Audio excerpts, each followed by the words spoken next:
Hoje nós vamos falar de um tema chamado vitimismo. Quantos já ouviram essa palavra? Vitimismo. Eu acredito que é um mal que vem se crescendo. Não é um mal do século, porque nós sabemos que existem outros males aí que dominam essa geração, mas este é um dos males que tem tomado não só a vida de certas idades, mas de todas as idades. Principalmente agora dos mais velhos, dos adultos, e também de homens que deveriam agir com responsabilidade e agem com vitimismo. Eu até falei para a gente não pediu o tema da palavra, nem coloca, porque às vezes a gente está vendo um nível tão alto de vitimismo que só de saber que o tema é esse a gente foge. Porque o vitimismo ele te assusta e te espanta de responsabilidades. Então eu nem coloco esse tema, porque é perigoso o vitimista olhar e não querer enfrentar esse tipo de problema. Amém? Nós vamos ler o Salmo 51. Queria que vocês, se não tem Bíblia, olhem para o telão, vamos ler junto. Tem misericórdia de mim, ó Deus, conforme o teu amor leal. Conforme a tua grande compaixão, apaga as minhas transgressões. Espera um pouquinho, rapidinho. Você vê que é uma oração de alguém que conhece Deus, amém? Ele conhece o quê? O amor leal de Deus. Isaías diz que Deus nos amou com um amor eterno e leal. Então ele conhece esse amor. Ele conhece a compaixão a quem ele ora. E ele pede, apaga as minhas transgressões. Nós pregamos no ano passado sobre o primeiro amor. E o primeiro amor, quem está falando lembra que é a respeito de relacionamento com Deus, conhecer a Deus. João capítulo 17 diz que a salvação, a vida eterna é conhecer a Deus e o seu Filho Jesus. Então, um dos maiores pontos principais aqui para essa mensagem é entender que nós devemos conhecer a Deus.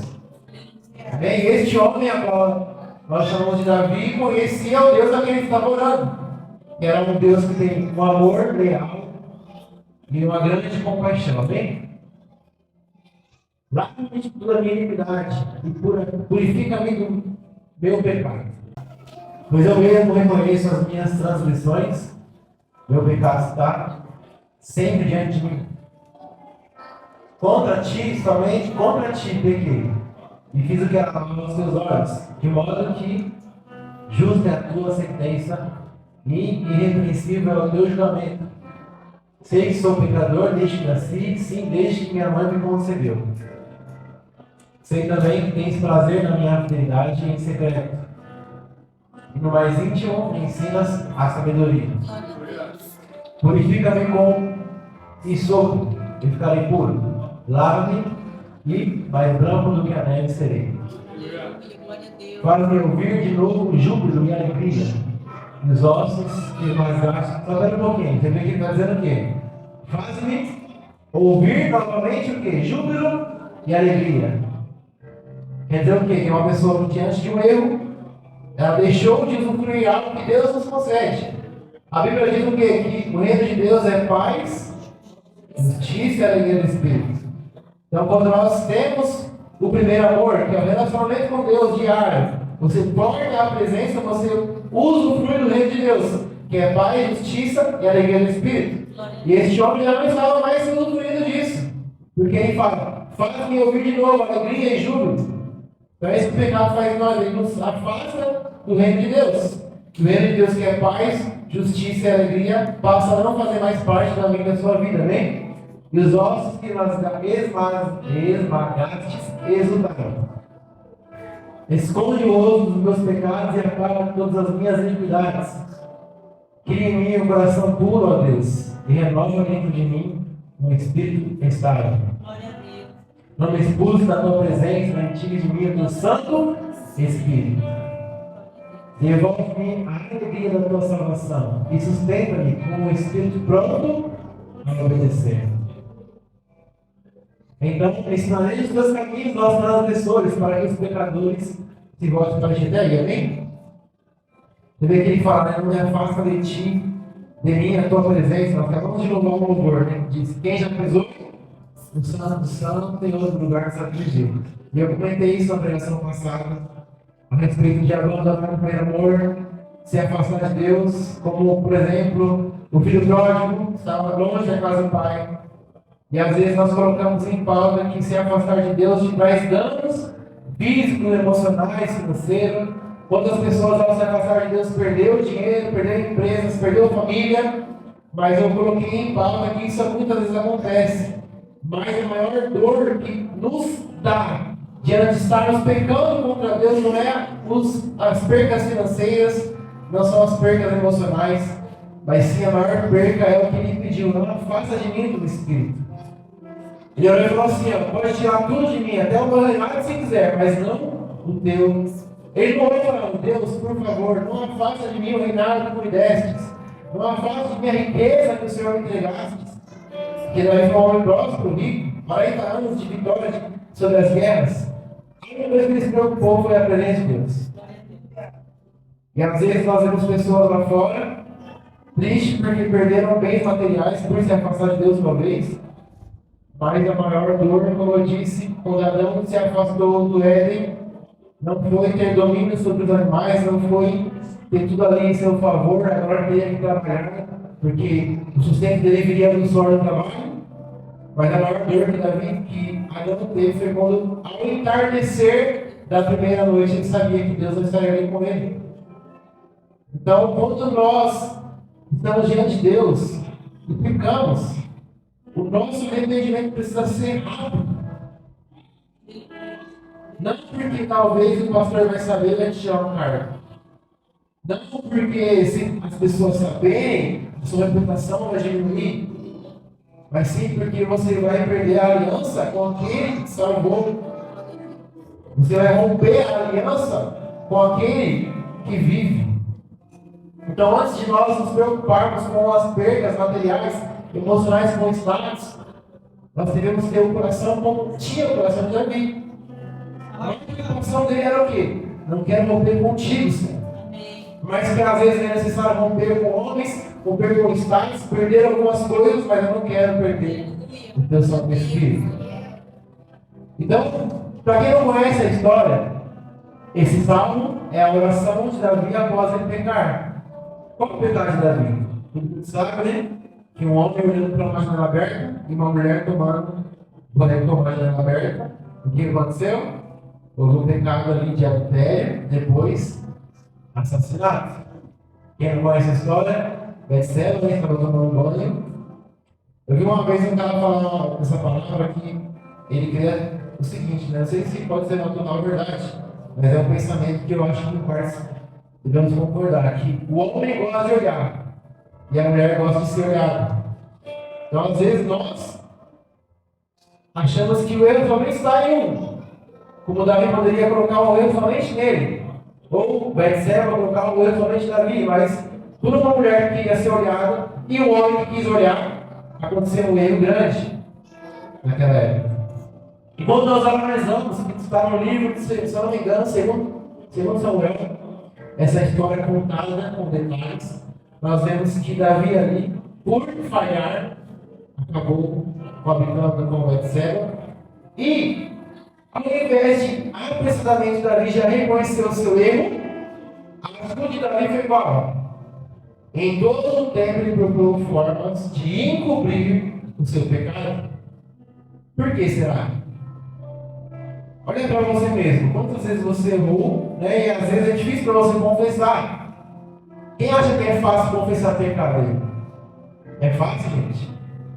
Mas o que a Bíblia diz? Confessai seus pecados uns aos outros para serem sarados.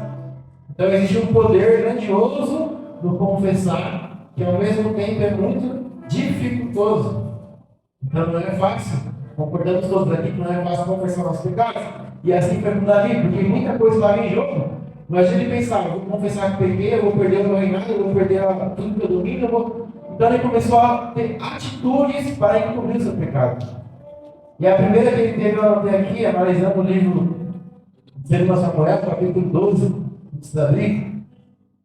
Mas ele teve 4 planos para esconder o pecado dele. Porque, para quem não sabe, quando Davi pecou, ele era um homem que sempre estava indo na guerra. E nesse dia, Davi escolheu ficar em casa e descansar. Né? Davi foi mandou o exército e ele ficou. Nesse momento onde ele ficou. E aí o que ele fez? O marido dela estava lá na guerra, ele quis fazer o quê? Vou dar férias para este homem, porque ele vai voltar. Para quem não sabe, o pecado de Davi gerou um filho, uma esposa que não era dele. Então o pecado, a Bíblia diz que um abismo chama outro abismo. Então quando você tem que cobrir, é um abismo chamando outro até você estar num estado que você não consegue mais sozinho sair desse lugar. Por isso que é importante confessar. E aí ele era mulher grávida e ele falou, vai dar férias para o esposo, vai ficar em casa, né? Vai ter a relação com ela, e esse filho, que seria a evidência do erro, né? Imagina uma mulher que estava lá sozinha, engravida, barriguda, né? Jesus não estava vindo ainda. Foi depois, né? Aí, quem foi? Adultério. Então isso ia evidenciar. Então Davi agiu rápido ali, só que aquele homem era um homem guerreiro, era um homem fiel, não quis férias. Continuando a batalha. E aí depois a Bíblia vai dizer que ele preparou um banquete para engrandecer este homem Urias, a fim de conquistar mais a sua confiança. Ele sabe o que Davi estava fazendo? O erro dele era que ele estava usando o poder que ele tinha de reinar sobre as pessoas para manipular a pessoa. Entende? A gravidade é de Davi. Ele fez um banquete para Urias a ponto de usar aquele poder que ele tinha, aquele governo, para começar a manipular as pessoas. No caso, manipular Urias. Para fazer com que aquele homem saísse da guerra, descansasse um pouco, e ali ele podia conseguir, porque para quem não sabe, não existia ainda também o programa do ratinho, né? Para fazer o DNA. Hoje tem, o pessoal não tem como conseguir fazer o DNA, vai no ratinho, lá tem, né? Passa uma vergonha, mas não tinha exame de DNA naquela época. Então, nasceu a criança, é do cara, pronto.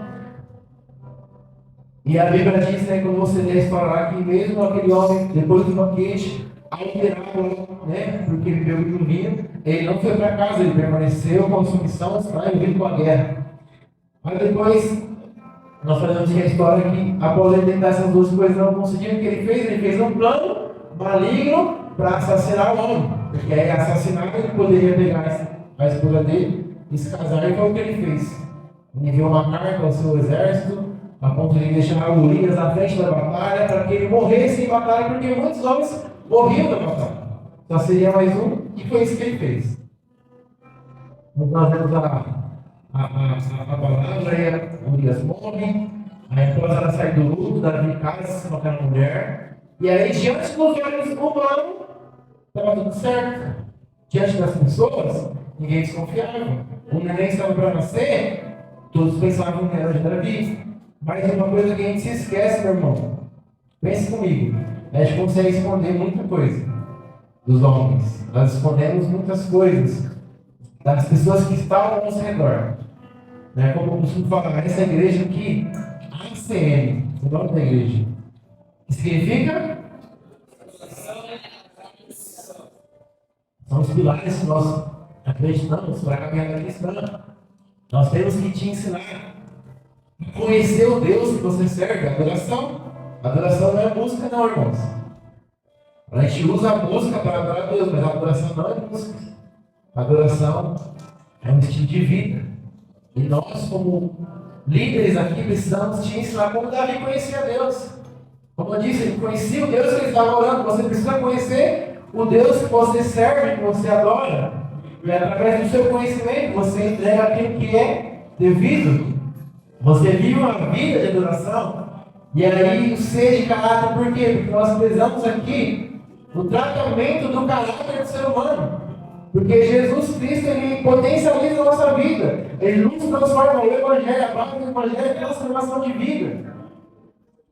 Em todas as suas cartas, ele fala a respeito da mudança de hábitos. Como nós estamos falando aqui de arrependimento. Arrependimento não é você simplesmente perdão, Deus. Não é simplesmente você passar, vou pecar e começar a pedir perdão. Arrependimento não é você vir para o culto e chorar o culto inteiro. Arrependimento vem da palavra grega koinonia, que significa mudança. Koinonia não, desculpa. Não é koinonia não. Metanoia. Koinonia é comunhão, desculpa. Mudança de hábitos. Então, arrependimento está ligado muito mais ao que você vai fazer após a sua oração. Como Davi estava orando ali, vai para oração de arrependimento. Deus não estava vendo as palavras que eram lançadas, mas sim o coração dele. Deus ele conhece o nosso coração. Então, todas as vezes que nós pecamos, o que Deus espera de nós? Mudança de atitude. Amém? Então, ninguém vê o que Deus vê. Então, por mais que as nossas atitudes enganem as pessoas, não engana a Deus. Por isso que é o ser de caráter. O que é caráter? Às vezes você vai procurar conversar com as pessoas e se confunde em muitas coisas, como por exemplo, temperamento, personalidade. Mas para quem não sabe, personalidade vem do latim persona, que significa máscaras. Então, a personalidade, você não consegue colocar uma máscara, você consegue muitas vezes ditar a sua personalidade. Ou alguma situação ou alguém moldou a sua personalidade. Vou te dar um exemplo. Nós que trabalhamos na igreja, nós vamos até as vidas, as almas chegam aqui, sem conhecer a Deus, com uma vida muitas vezes destruída, e a pessoa é tímida, não fala. Quem aqui entrou tímido e hoje não é mais tímido? Levanta a mão aí. Você olha para a pessoa e a personalidade dela é assim. Não, é uma máscara. Não porque ela quis, mas talvez as feridas da vida formou essa pessoa desse jeito. Entendeu? Então, muito tímido, não, a pessoa é assim, não é. A dificuldade da vida, os problemas, as feridas formou ela dessa forma. E essa máscara é colocada. E aí você trabalha com ela, você traz para o interior, você mostra a palavra de Cristo, vai renovando essa pessoa. De repente, aquele tímido é o que vai realizar na igreja. O tímido, de repente, é o que está pregando aqui com ousadia. Glória a Deus por isso. Da mesma forma, tem pessoas que são alegres demais. Eu sou alegre, irmãos, graças a Deus é porque eu sou assim mesmo. Mas tem pessoas que estão alegres no culto e em casa, está chorando. Você já viu alguém assim? É uma alegria, é uma máscara, por conta talvez das dificuldades também, dos erros, dos traumas. Ela tenta sempre colocar uma máscara para não se tornar vulnerável. E a alegria dela esconde a vulnerabilidade dela. Porém, essas pessoas são as mais difíceis de confessar suas dores. Porque às vezes ela entende que eu não posso estar vulnerável para as pessoas. Então a máscara, a personalidade é uma máscara. E como é que eu consigo, meus irmãos, conhecer o caráter de cada um? Eu quero saber que a gente tem como verdade, caráter, como pilar. A maior forma de nós conhecermos o caráter do nosso irmão é convivendo com ele. Por isso que nós prezamos no convívio dessa igreja. No pós-culto, as reuniões, as alegrias, os passeios e tudo mais. E às vezes você não teve uma palavra nessa reunião, mas os irmãos estavam compartilhando algo de Deus, teve oração, teve comunhão. Porque a Bíblia diz o quê? Bíblia não. O caráter o que é? O caráter é nossas ações, irmão. Eu posso chegar com uma máscara aqui e falar assim: eu odeio roubar, eu não roubo, para mim roubar não, é impossível, não é aceito. E aí você olha, pode ser verdade, pode ser uma máscara. Como é que eu vou descobrir se essa pessoa tem caráter? Convivendo com ela dia a dia. E aí de repente você está com essa pessoa no mercado, e aí o troco lá saiu R$1 a mais e ela sai feliz. Olha só, ganhei R$1, Deus me abençoou. É ou não é? Como é que a pessoa fala que o pilar para ela é odeio roubo, mas quando ela ganha R$1 a mais no mercado, isso é o caráter, é o convívio, porque quando nós pensamos, nós agimos. Quando nós agimos, nós criamos hábitos. E quando nós temos hábitos, isso é o que? Nosso caráter. Entende? Então, a mudança também não é fácil de caráter. Porque começa pensando, depois de pensar você age, depois de agir várias vezes, se criam hábitos, depois de se criar hábitos, isso é o seu caráter. Então começa hoje a mudança. Não é só você falar um pouco para fora, mas quando você fala, eu odeio roubo, eu tenho que colocar isso na minha cabeça. Eu não posso roubar, eu não posso roubar, eu não posso roubar. E aí quando você coloca isso na sua cabeça, você começa a agir.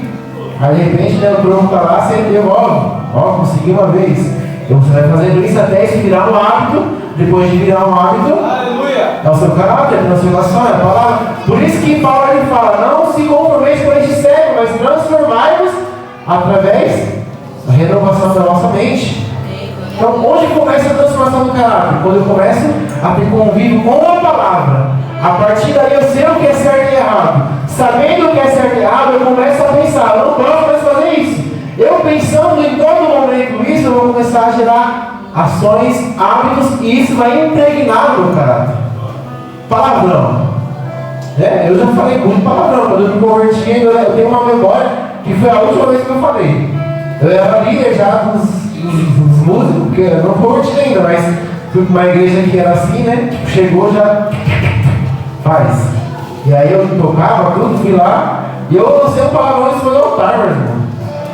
E tinha visitante do meu lado, eu olhou assim, os visitantes, tudo desviado, olhando pra mim assim, eu me constrangi de uma forma, mas é porque eu era um mau cara, não, eu estava me esforçando, fazia muito parte do meu convívio, do palavrão. Eu falava palavra com a minha mãe, pra vocês terem uma ideia, tão pior que eu era. E aí, pensando, eu não posso mais fazer isso, não posso. E foi criando hábitos, virou meu caráter, hoje eu não falo mais. Esses dias o cara bateu no meu carro, puxando um pouquinho aqui. O cara me fechou, ele fez uma conversão errada, porque a ideia dele era fazer a conversão e seguir. Só que quando ele fez a conversão errada numa curva, parou o farol, ele freou, eu freiei com tudo, quase bati nele. Mas eu falei, de trás não vai conseguir frear, porque é uma curva. Quando eu olhei, estava vindo um abençoado e bateu na minha traseira. Quem dirige sabe, né? Quando a gente vai tomar uma pancada na traseira, tira o pé do freio que ele vai te empurrar, o dano é menor. Foi assim que aconteceu. O cara bateu em mim, tirou o pé do freio e me empurrou, aí eu encostei no carro da frente que estava errado. O cara da frente meteu marcha, saiu, estava errado, saiu voando, eu saí do carro tranquilo. O cara de trás saiu numa tremedeira tão grande, que assim, quando a gente bate o carro na estrada, ou a gente vai pegar um cara cheio de ira, que vai querer treinar com você, ou um cara que é muito nervoso, assim, não passa por esses problemas. Esse cara saiu tremendo, a mãe estava assim, ó. O que aconteceu? Já me ajuda, né? Eu falei, não, calma, vamos ver o que aconteceu. Não, pega outro telefone para meu filho, calma.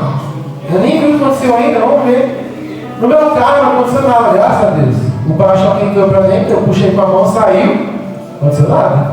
Ele ficou olhando assim, mas você não quer meu telefone? Eu falei, meu filho, você quer fazer o quê no meu carro? Não aconteceu nada.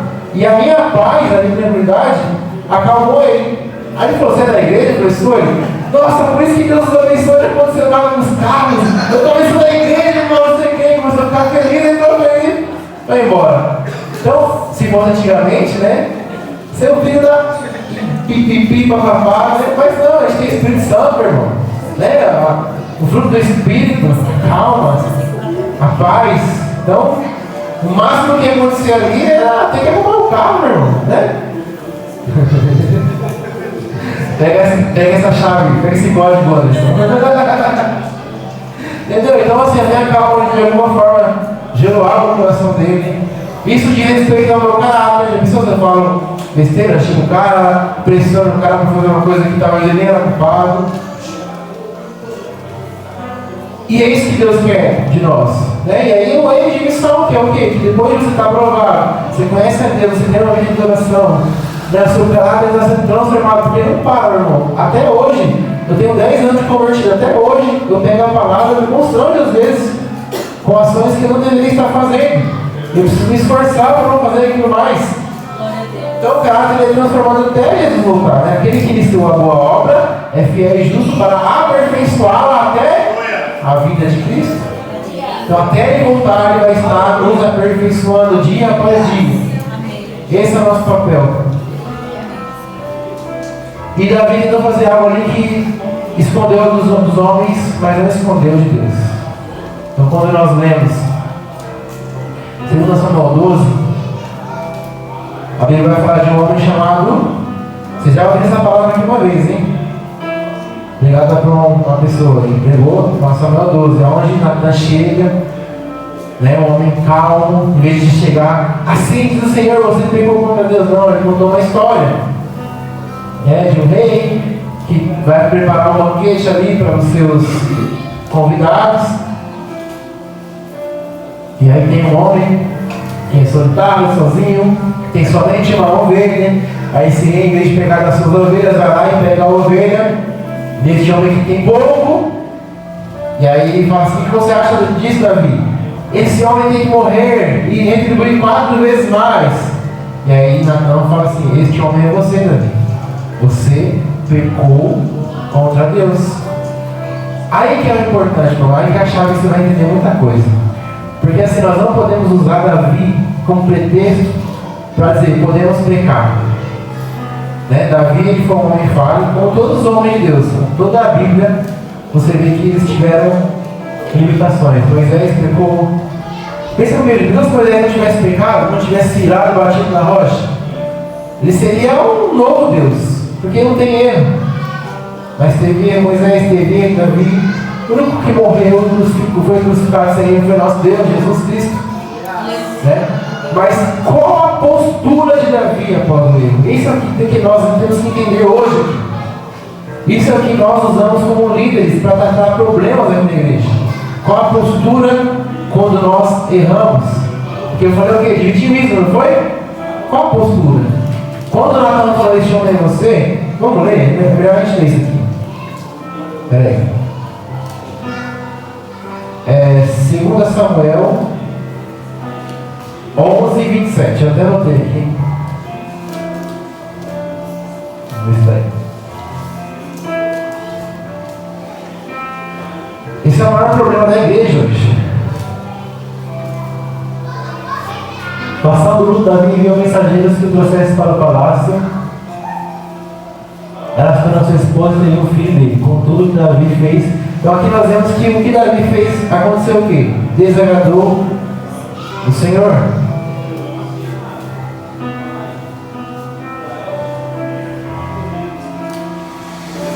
Aí o 13.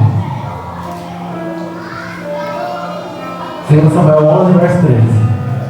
Então, Davi convidou para comer e beber, e o abrigou à tarde, porém Urias saiu para o inferno. Está errado.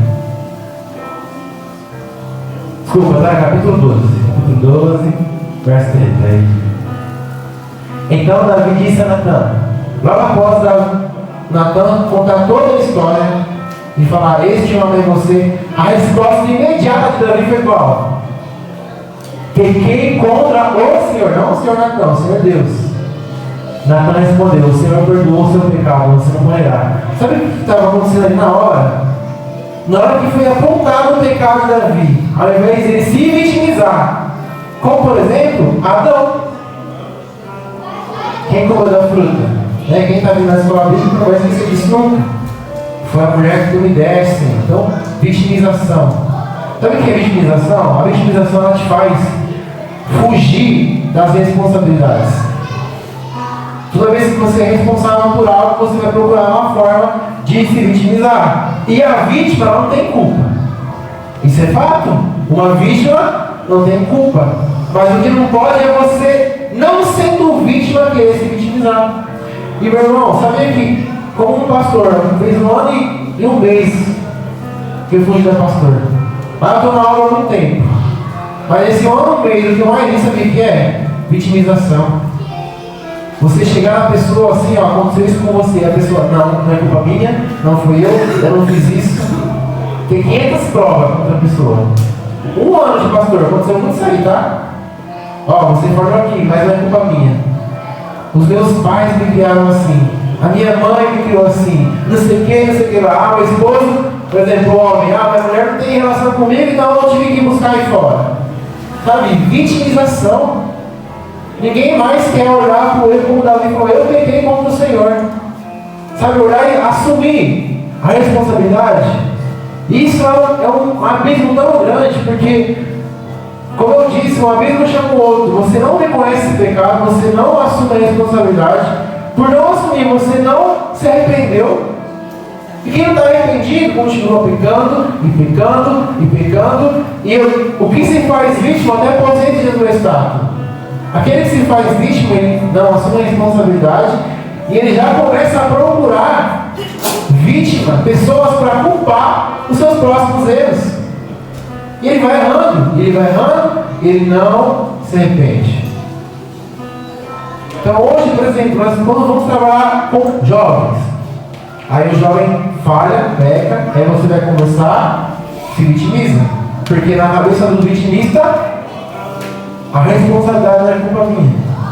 Aí você vai falar com um adulto solteiro, ele tem as falhas dele, você vai conversar, você vai estudar a palavra, vitimização. Aí você tem um casal que está com problema, aí é vitimização. É culpa dele, não é culpa minha, é culpa dele, vai jogando. Então, nós devemos, como cristãos, principalmente os homens, assumir responsabilidade, irmãos.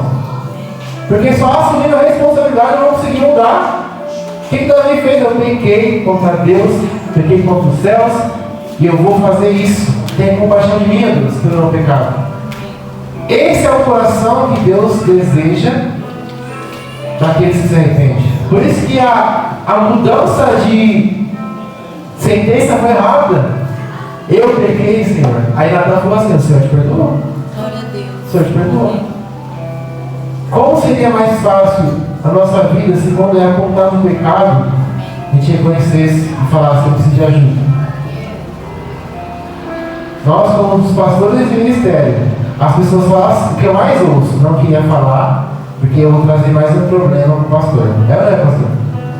Eu não vou falar isso porque senão seria mais um problema. Só que ela não entende que a maior forma de resolver os problemas é confessando. Confessar os seus pecados uns aos outros para serem salados. O que um pastor mais gosta, sabe o que eu mais gosto? É quando alguém senta na mesa e confessa. E aí Deus dá uma palavra, a gente ora, aí passa 2 meses, a pessoa não está mais agindo daquele jeito. Você não tem noção. A maior alegria de um ministro do Evangelho é essa, meu irmão. A maior alegria de onde Deus não é receber um salário da igreja. A maior alegria de onde Deus não é ser honrado com 1.000, 2.000, 3.000 reais. Não é essa alegria. Não é ver a igreja cheia. Essa igreja poderia estar bem maior com 500.000 membros. A maior alegria nessa terra é ver pessoas transformadas, pessoas mudando de vida, sendo mais parecidas com Cristo. Essa é a maior alegria de um homem de Deus. Essa é a maior missão que Deus concedeu aos líderes: levar a transformação de vida. A maior alegria que eu tenho é quando alguém fala assim: meu, nessa igreja ali eu conheci um cara que antigamente ele era assim, hoje ele está orando, né? O Renatinho converteu gente aqui só por testemunho, converteu no metrôs. Então, você não tem noção de quanto se alegra, imagina o coração de Deus, meu irmão. A Bíblia diz que o único momento que Deus cita que é a festa no céu, por causa da geração nossa na terra, sabe qual que é? Quando o pecador se arrepende. É só isso.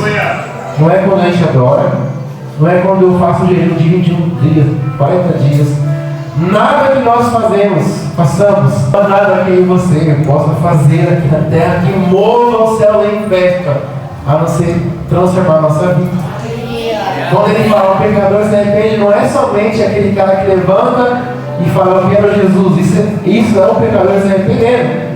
Mas quando eu e você pega a palavra dele e a gente muda nossos hábitos, isso é um pecador se arrependendo. Isaías 53 fala que Jesus foi moído, mas quando a Bíblia diz, continuando em Isaías 53, que após Jesus ver o fruto do seu trabalho, ele se alegrará. Então era Isaías falando o quê? Que todas as vezes que a crucificação de Jesus Cristo fizesse sentido e transformação em nós, Jesus se alegra. E a alegria dele é o quê? Fazer uma festa no céu por causa disso. Então, quando eu e você somos membros de uma igreja, do corpo de Cristo, que dependemos um dos outros, todos aqui dependem um dos outros, entenda que o maior objetivo aqui para você é transformar sua vida através da luz da palavra de Deus. Esse é o objetivo. Não é transformar você através do que o pastor acha, do que ele já viveu, do conhecimento que ele tem, sabedoria. Se não for o conhecimento que vem baseado na palavra, é isso que muda as pessoas. A mudança vem através da palavra. E uma pessoa com caráter mudado através da palavra usufrui do reino de Deus, que é paz, justiça e alegria. Davi perdeu a paz, a justiça e a alegria no momento que ele pecou. Mas quando ele confessou, porque enquanto ele estava me convertendo, nós lemos o quê? Devolve, Senhor, para mim a alegria e o júbilo. Por quê? Enquanto ele estava encobertando aquele pecado e não confessava, ele viveu tristeza, dor, sofrimento. Então, quando ele se arrepende, ele faz aquela oração em Isaías 51, Salmo 51, e fala: Senhor Jesus, devolve para mim isso. Então, irmão, quando eu e você não confessar, não resolver, não deixar de se fazer de vítima, o resultado disso é dor, sofrimento, angústia, depressão e um monte de outras coisas mais. Mas nós só seremos plenamente sarados quando nós confessarmos. E ao confessar, se for necessário, assumir as responsabilidades do erro. Sim, eu fiz isso, eu quero mudar. Esse é o primeiro ponto para o arrependimento. Quando nós tratamos isso na igreja, o pessoal sempre vai falar assim: ó, eu estou arrependido. Mas da mesma forma que Deus faz, nós devemos fazer. Observar as ações e as instruções que foi dada, porque é a ação que vai demonstrar o fruto do arrependimento. Como eu disse, não adianta nós chegarmos diante de Deus, na sua oração secreta, e chorar, ou talvez no gabinete pastoral e pedir ajuda e falar: eu me arrependo, mas as suas ações demonstram o contrário. Como João fala, filhinhos não amei de palavras, mas sim de ação e verdade. Então, tudo aquilo que nós ditamos e falamos é visto por Deus através das nossas ações. Quando Deus fala: esse povo me louva com o lábio, mas o seu coração está longe de mim. Por quê? Louvavam a Deus com os lábios, mas as ações deles, depois do louvor, era contrário, mas louvavam. Então, por exemplo, nós estamos hoje aqui: Maranata, hora vem. E aí saímos da igreja, nem ligamos, nem procuramos saber o que significa Maranata. Já vai pesquisar. Então, Deus, ele vê o nosso louvor com os lábios, e o que ele testifica? É que o coração é verdadeiro. Então, queremos a tua presença aqui, ó Deus. Deus, ele vai querer saber se de fato, no seu dia a dia, você é uma pessoa que almeja a presença de Deus. Isso é o fruto genuíno, é a mudança de hábitos, nem outro. Então, quando nós, diante do pecado, diante do confessar, não temos tais atitudes de mudança, de arrependimento, de humildade, pelo contrário, soberba, procura sempre estar não como o errado, mas como o correto diante dos homens. Isso não é um arrependido. Sabe o que isso é? Um perverso. Perverso é aquele que não se arrepende, pelo contrário, ele se acha importante e ele não muda.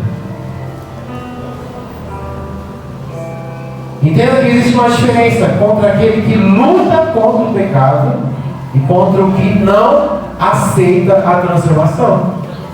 Porque quando você, nós falamos de personalidade, amém? Falamos de caráter, amém? Quando você estuda um pouco sobre temperamentos, que está tudo ligado, personalidade, caráter, tem um temperamento chamado sanguíneo. E quem importa esse temperamento, normalmente são as pessoas que agem muito com as emoções.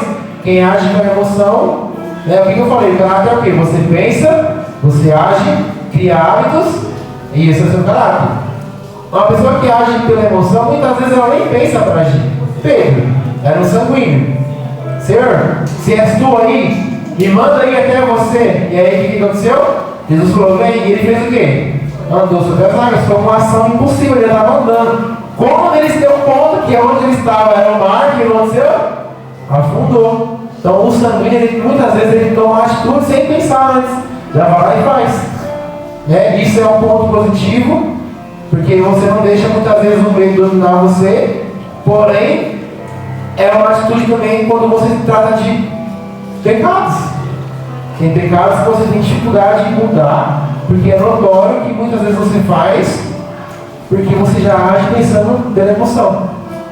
Mas nós não podemos confundir isso com pessoas que realmente não querem mudança de vida. Porque o ponto principal é o reconhecimento do pecado. Amém? Então, eu queria abrir, antes de encerrar essa palavra, 1 Coríntios capítulo 5.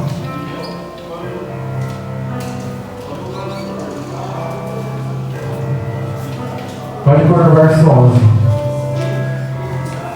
Mas agora escrevo a vocês que não devem associar a ninguém que, afirmando ser irmão, seja imoral, avarento, idólatra, caluniador, alcoólatra, ladrão. O que está falando Paulo aí? Dos perversos, pessoas que não reconhecem seus pecados, não mudam de vida, e o olho escuro dela é o quê? Ele fala que é irmão, ele fala que é cristão, ele fala que tem fé, mas as ações dele demonstram totalmente o contrário do que ele disse estar fazendo. Então ele fala, não se associe a ninguém que é afirmando ser irmão, afirmando ser de Cristo, afirmando fazer parte do corpo de Cristo. No seu oculto ele é imoral, ele é avarento, ele é idólatra, ele é caluniador, ele é alcoólatra ou ladrão. Com tal pessoa você nem sequer deve comer. Comer significa o quê? Mesa. Mesa é comunhão. Então ele está falando assim, cuidado ao ter comunhão com esse tipo de pessoa. Próximo. Acaso eu deveria julgar os de fora? Vocês não devem julgar os de dentro? Ele está perguntando ao povo de Corinto. E a resposta é: Deus julgará os de fora, e vocês expulsem o perverso do meio de vocês. Então, o conselho de Paulo para a igreja. Ele está dizendo o quê? Quando você encontrar pessoas que o caráter é defraudado, e elas fazem isso com consciência, elas pegam com consciência, elas não se arrependem, elas dizem, irmão, ela vai para a igreja, mas ela não tem mudança, e você vê que essa mudança não acontece porque ela realmente não quer mudar, Paulo chama essas pessoas de perverso.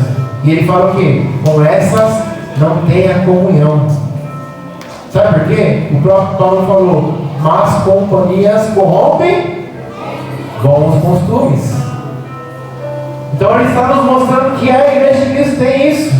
Tem pessoas que querem mudança, tem pessoas que entram aqui na igreja e um ano já estão no curso de obreiro, já estão servindo, ainda está fazendo mais coisa que muitas vezes o outro está com 10 anos não fez.